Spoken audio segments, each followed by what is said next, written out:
These are some of the sounds people living in neighborhoods next to 2 asphalt plants in Coventry can hear 6 days a week, 8 months out of the year.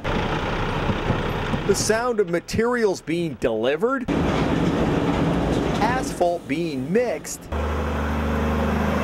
and trucks hauling the finished product along a narrow residential road dozens of times every day. It's horrible. It's absolutely horrible. Charlotte Porter moved here 3 years ago from Cranston to Westwood Estates, a development of more than 400 homes.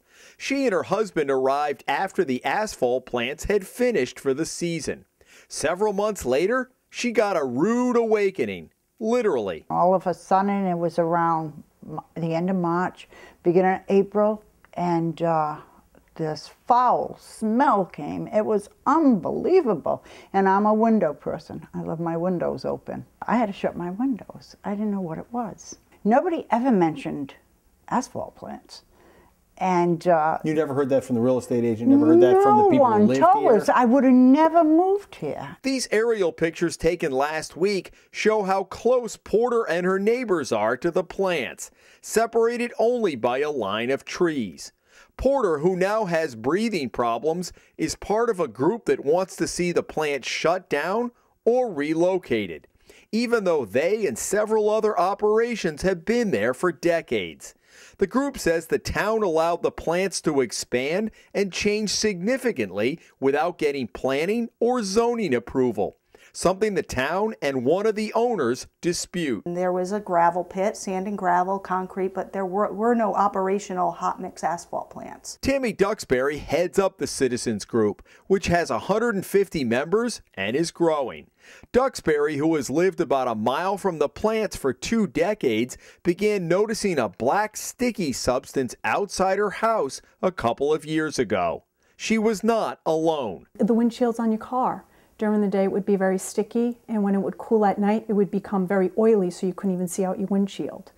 And this would be every day, so it was generating overnight whatever this was. Deb Bacon also joined the group, which has pushed the town council to hire a testing firm. The company, Sage Environmental, determined it was in fact mold. Bacon has seen the report, but has a hard time squaring that with what she's seen on her own property, and what she saw when the town lost power during Hurricane Irene in the summer of 2011. No one had any black, sticky, oily substance, nor did we smell asphalt.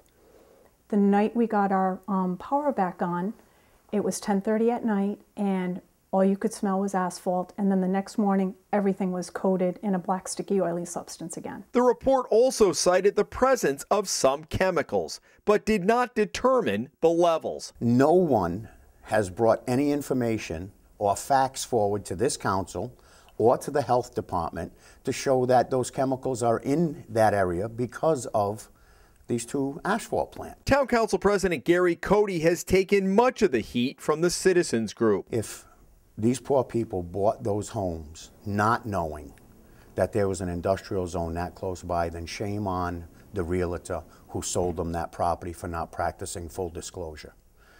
Shame on whoever bought those properties for not doing their due diligence in knowing what was in the area that they were buying a home in. Because if I didn't want to live next to an asphalt plant, I certainly wouldn't buy a home within a half or 3/4 of a mile of an asphalt plant. Their contention is it was an expansion of operation that in effect bypassed the zoning and the planning and the approval by the town for nobody argues that that was an industrial area going back all those years. Their contention is the town, it didn't go through the process that any other plant with an expansion or a new business would have or whatever. That wasn't in place, and that it's expanded without the proper permitting. And what's your reaction to that? I'm not sure that that's entirely true. I'm not sure that that's true at all. Let's be honest with each other. I think the issue is they want the 2 asphalt manufacturing facilities gone. When a business comes into the town, you do go before the planning board, you go before town council. We're trying to find that paper trail with the asphalt plants back there, and it's very difficult to find. We were told that there was a flood and all the documents are destroyed. Somehow it grew back there. I don't know how. I don't remember reading anything in the paper about it. I don't remember, I never got anything in the mail. suggesting that there was going to be an asphalt plant in my backyard.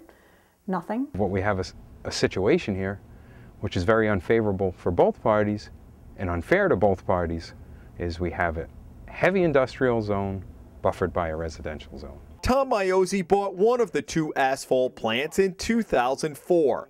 He gave us a tour last week, talking about the efforts he's made to help reduce the effects his operation has had on the surrounding neighborhood. Maiozzi has reduced the temperature of the asphalt mix from 325 degrees to about 295, which helps prevent boiling off of some of the oil.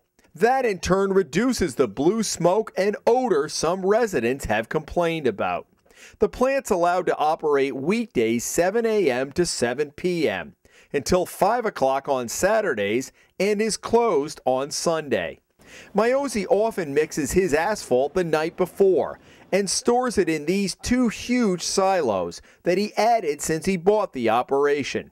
They each hold 8 25-ton truckloads of asphalt. Maiozzi estimates he spent more than $2 million to improve the plant. He says he sympathizes with the neighbors' complaints to a point. There are some that are definitely justified. Others, when they file a complaint in the wind direction is in the complete opposite direction of the residents, I feel that some of them may be fraudulent. Where is DEM in all this? Nowhere. DEM comes down, they say they don't smell anything. The noise is not their issue, it's the odor. They have not ruled on whether or not the odor, they don't seem to see that the odor permeates beyond their property. Whenever they come down here, it's 4 hours after the complaints are filed, or on days that we haven't had any complaints filed, and they don't smell the odor. DEM points to the town points to DEM. And in the middle of this are the residents and the people that live there that are trying to address their quality of life. And what would you say to that argument? Hey, they're grandfathered, they've been here, you knew it when you moved in, maybe you didn't, but that's not our problem. How do you react to that? I did know that there was some sort of an industrial park back there, and when I did my research, when I did move to the area 9 years ago, it appeared that it was only consolidated concrete back there, and it was a very small operation. But we've tried to be as accommodating as we can without restricting a business that has a right to do business within the town of Coventry. They're all licensed, they're all insured, they all operate under the same guidelines as everybody else does. This council has not made a habit of chasing any business out of the town of Coventry. Maiozzi says he'd be willing to move and suggests the town should have a long-term plan to relocate the other operations here as well. But it will come at a cost. He estimates $1 million for his plant alone. Find us another home where we're surrounded by commercial or light industrial. And I think we should solve the problem one piece at a time. Our organization wants to see them relocated, and we want to see that industrial park rezoned, and our hope is to have it rezoned to open space. Those asphalt plants and any industrial businesses down there simply does not belong there. There's no coexistence in your mind? No coexistence. I lived in Warwick, and I lived right next to the airport. We left Warwick to come to Coventry to get away from the air pollution, and apparently I've jumped from the frying pan into the fire. I should have stayed in Warwick. I knew what I was dealing with there. If you will give us something to work with, something. Get us a violation from DEM on a health issue. Get us a violation. We will act on it. The council is not shirking its responsibilities. We will act on it.